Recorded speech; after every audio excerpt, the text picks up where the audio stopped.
ज़िंदगी एक बहुत बड़ी रेस है। ज़िंदगी एक बहुत बड़ी रेस है। इस रेस में जो सही तरीके और सटीक तरीके से दौड़ेगा वह जीत जाएगा। हेलो दोस्तों, मैं अनुराधा कुमारी आप सभी को अनु जनरल स्टडी में स्वागत करती हूँ। दोस्तों, आज का मुख्य वीडियो है बिहार दरोगा से संबंधित। बिहार दरोगा का जो दौर होने वाला है उससे संबंधित है, ठीक है। बिहार दरोगा का जो भी बच्चे तैयारी कर रहे थे वो पीटी जिनका निकला है उन्होंने मेंस भी दे दिया, ठीक है। और मेंस में अगर आपका मार्क्स जो भी अनुमान लगाया जा रहा है, आप जिनका भी फॉलो करते हैं उसके अनुसार अगर आपका मार्क्स है तो आप दौड़ की तैयारी कीजिए, ठीक है। क्योंकि फिजिकल अगर हम लोग के जैसा बहुत जल्दी ले लिया जाएगा तो आपको समय नहीं मिलेगा, ठीक है। क्योंकि इसमें हम लोग का जब फिजिकल हुआ था तो अप्रैल में 24 अप्रैल को एग्ज़ाम हुआ और मई में रिजल्ट आ गया और फिर उसके बाद जून में उसका डेट दे दिया गया। जून में नहीं, मई शुरू में ही हो गया। मई में हम लोग 20 मई तक दौड़ लिए थे।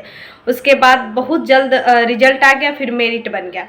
तो मैं यही बताना चाहती हूँ कि अगर इतना भी समय मिलेगा तो आप लोगों के लिए दौड़ बहुत ही हार्ड हो जाएगा। क्योंकि एक बहुत ही कड़कड़ाती धूप में दौड़ होने वाली है।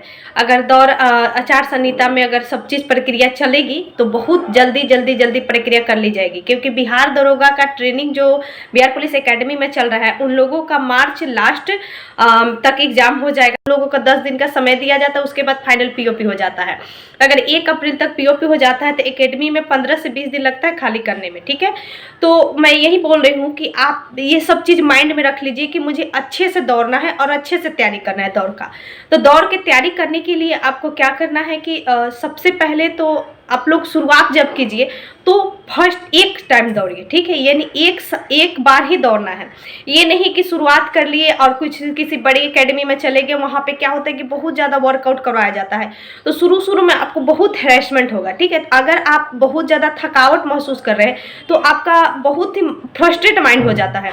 तो यानी स्टार्टिंग में आप कहीं भी ज्वाइन कीजिए। हाँ, अब मैं बोलूँगी कि जो नए बच्चे हैं वो किसी की गाइडलाइंस में दौड़े, ठीक है।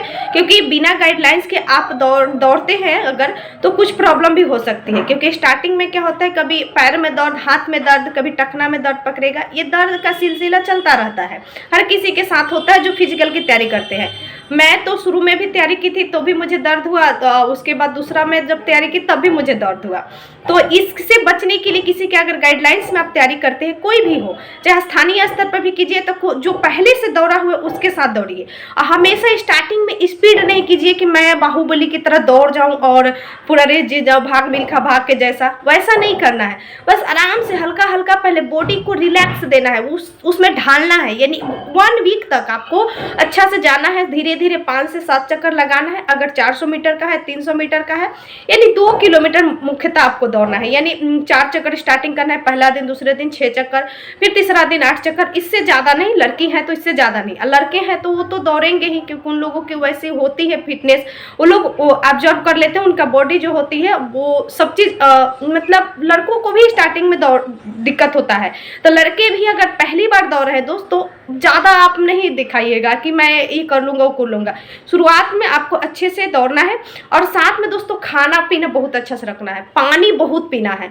यानी पानी आपके बेड पे ही होना चाहिए। मतलब शुरू में मैं जब दौड़ी थी तो हमको उतना आइडिया नहीं था, मैं ऐसे जाके दौड़ने लगी थी। बिहार पुलिस का मेरा 2021 में दौड़ था तो फिर 2021 लास्ट में था तो ठंडी के मौसम था तो पानी बहुत कम पीने से क्या होता है ना कि बॉडी बहुत थकता है। तो पानी की मात्रा बहुत रखिए।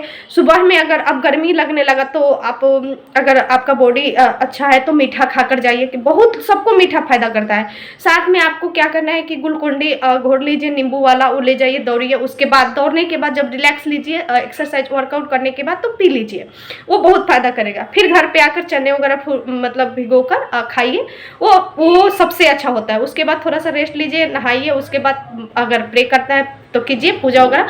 फिर उसके बाद आप अच्छा से खाना वाना नाश्ता करके और फिर लेट जाइए। अगर वैसा है तो मतलब लेटना चाहिए, सुबह में सो जाइए, उसके बाद तभी जाके आपका माइंड फ्रेश महसूस करता है। नहीं तो सुबह में बहुत थकावट होती है। यानी कहने का मतलब है कि स्टार्टिंग में आप जब भी दौड़ की तैयारी कीजिए तो धीरे धीरे कीजिए और ज़्यादा वर्कआउट मत कीजिएगा। ये नहीं कि बहुत ज़्यादा वर्कआउट करवा रहा है तो उतना करें, नहीं, थोड़ा सा सीमित मात्रा में। आपके ये सर स्टार्टिंग में है, क्योंकि बहुत सारे एकेडमी वाले बहुत करवाते हैं। पटना में तो मैं सुनती हूँ कि बहुत करवाया जाता है। तो पटना में वैसा क्या होता है कि धीरे धीरे धीरे बहुत करवाया जाता है तो बॉडी ये पकड़ लेता है। नहीं तो अगर हम गाँव सेक्टर से कर रहे हैं तो वैसे नहीं करना है, ठीक है। मतलब वहाँ पे तो आप पटना बहुत लोग नहीं जा सकते हैं, बहुत लोग गाँव से ही दौड़ेंगे। तो जो गांव से दौड़ेंगे उनके लिए मैं बता रही हूँ कि स्टार्टिंग में इस प्रकार कीजिएगा। और किसी प्रकार का प्रॉब्लम हो दोस्त तो मैं बताऊंगी। हाँ, लॉन्ग जंप हाई जंप अभी मत स्टार्ट कीजिएगा, अभी एक सप्ताह आप दौड़ लीजिए और उसके बाद लॉन्ग जंप हाई जंप कीजिएगा। नहीं तो स्टार्टिंग में क्या होता है कि जब कूदिएगा ना तो ये पैर में जो नस का प्रॉब्लम होने लगता है, ठीक है।